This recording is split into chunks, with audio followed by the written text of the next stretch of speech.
Joseph is alive. Joseph is alive. Dare he believe it? Jacob cannot believe this news that his other sons had just come to tell him that Joseph is alive. This is the boy he grieved for, he mourned, he's alive. The other son says, yes, he's the prime minister in Egypt, and he wants us all to come to Egypt because of this famine that's in the country, in the world, the ancient world at that time. So Joseph goes and fetches his father, all his family. There were about 70 in total. They all came down to Egypt to settle. Because of the famine, there was no food anywhere else, but there was food in Egypt. So they settled in Goshen.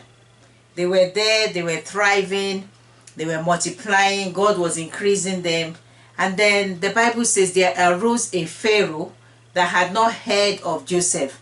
He didn't know what Joseph had done, how Joseph had preserved his people, preserved the world.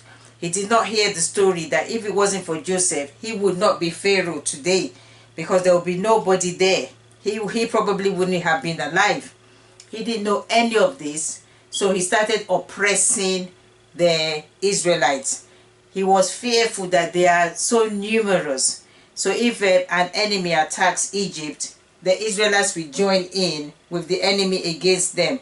So the best thing is to oppress them, overwork them, make the men so tired that by the time they get home, they'll be too tired to make love to their wives. So the numbers will dwindle. But the opposite, in fact, was the case. Even though these men were overworked, they were whipped, they were really treated badly during the day. When they got home, they still had time to sleep with their wives before they went into a deep, exhaustive sleep. So instead of the oppression to dwindle the numbers, they still kept increasing them more. And so Pharaoh made a decree that the midwife should kill any male child. When the Hebrew woman was having her baby, if it's a boy, the midwife should kill the boy. But the midwives feared God, so they did not obey the instruction of Pharaoh. When Pharaoh called them, they said, no, it's not the case. The Hebrew women are much stronger than we Egyptian women. Before we get to them, they've already given birth. So we can't take the baby and kill the baby, because we had to pretend as if the baby died during birth. But their baby's already born. So Pharaoh made another decree and said, okay, if that's the case, he ordered all his men, go and take all the little boys, all the newborn babies, just a boy, take them and feed them to the crocodiles in the River Nile. So the men would go around houses, take any boy, throw them into the River Nile, feed them to the crocodiles. There was tears, there was laments all over Egypt. However, there was this woman, Jochebed. Jochebed had 2 children already, Aaron and Miriam. And then she had this baby boy, Moses. But she did not name him Moses. She looked at him, he was a godly child. He was a very good baby. She could not give this baby up to be fed to the crocodiles. She just could not. So she hid him. The Bible says she hid him for 3 months inside. He never cried. He was a good baby. So nobody knew there was a little baby in the house. She hid him. Now we go back a little bit. Jochebed. She was married to Amram. Amram is Kohath's son. Levi is the father of Jochebed and Kohath. Yeah, so Levi is the dad of Jochebed and Kohath. Kohath has a son, Amram, and Jochebed got married to Amram. So Jochebed is the aunt of Amram. So basically, Amram is her nephew, her brother's son. Understand? That's the setup. And so Jochebed and Amram gave birth to Aaron, Miriam, and Moses. So she hid the baby. So after the baby was 3 months old, she could not hide him any longer. He's getting older. Now he will start making noise. Now he will start crying. I remember my babies before, when they were little, you could leave them in the sitting room. You could be in the kitchen doing something, they'll be fine. But when they get a bit older, you know, 3 months plus, once they don't see you, they start wailing because they have that anxiety about the separation anxiety, that where is my mom, where is my dad, so you can't leave them anymore. So they have to start coming into the kitchen with us. They have to see you at all times except they were asleep. So she knew she could not hide Moses forever. So what did she do? She got a Moses basket. She got a basket. Later it was called Moses basket. She put tar at the bottom of it so it will not sink.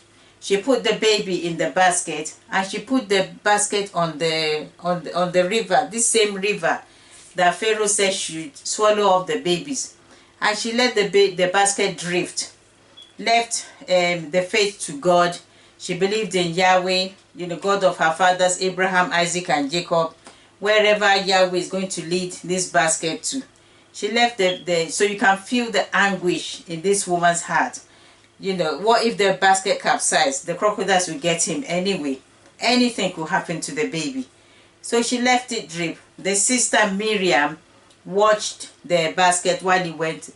The mom probably went home. She could not bear to watch. So the basket drifted along the river. Pharaoh's daughter saw this basket, sent her maid to go and fetched it, opened it, saw a baby boy inside. She immediately felt that compassion and love towards the baby and said, it must be one of the Hebrew children, because she knew her dad had made that law to kill all the baby boys. So she decided to raise this boy as her own. So as she took the baby out of water, she said, I'll call him Moses because I drew him out of the water. Miriam, Moses' sister, who had been watching all of this, now ran very quickly to Pharaoh's daughter and said, do you want me to fetch a nurse, one of the Hebrew women who can nurse the baby for you? And she said, yeah. So Miriam calls her own mom, Moses' biological mom, to come. So Moses' mom now becomes the wet nurse for Moses, and she gets paid to look after her own baby. So in this case, she can go everywhere with the child. If Pharaoh's men sees her with the baby, she tells them that it's Pharaoh's daughter's son, not her baby. So thus, this baby's life was preserved. So we're looking at Jochebed, you know, how this woman had this faith to put her baby, you know, praying that God will lead her baby safely. And who else did God lead this baby to? The daughter of the man who made the decree that all the Hebrew boys should be fed to the crocodiles. I mean, if that's not divine intervention, what else is it? I mean, Moses was raised under the nose of the very man that wanted all the Hebrew babies killed in his house, eating his food, being trained by him. You know, I mean, what else can we talk about? So today we're just looking at Jochebed. We're not really looking at the life of Moses or anyone else but Jochebed. So it's similar to maybe a young girl who gets pregnant. Now she does not terminate the pregnancy. She decides to have the baby. She has the baby, then she decides to give the baby up for adoption. She preferred to give the baby away to a family who needs a child instead of killing the baby. So she gives the baby away for adoption. The baby goes into a very good home and is raised in a way she could never have raised that baby. You know, that's the kind of sacrifice that we're talking about here. So this teenage mom, she sees her baby being raised by, you know, sometime in future, they always get to meet. There's a program on telly, Long Lost Family. In future, they get to meet, and the child will always tell the biological mom that I had a good life. I was raised by good parents, great mom and dad. I had a wonderful life. And the child thanks the biological mother for actually giving her or him up for adoption so that they could have this good life that they had. You know, so they actually thank the mom. They're not resentful, they're not cross or anything. And usually these are teenage girls, like 16, 15. They knew there's no way they could look after the baby. And they thank the child. And the adoptive parents also thank the biological mom for giving us this child. This was a great gift that you gave us. So in a way, Jochebed is like that. You know, she she chose not to kill her son, but to give him up, and prayed that the best person will raise the child. You know, the child will end up in the best home. That was a great sacrifice that she did, and God answered her prayer. However she said it, God answered it, and Moses was raised by the person that he should not have raised him, because I mean, you know how later he went on, he was the deliverer, brought the Israelites out of Egypt. I'm sure if Pharaoh had known that all that would have happened, he would have killed him there and then.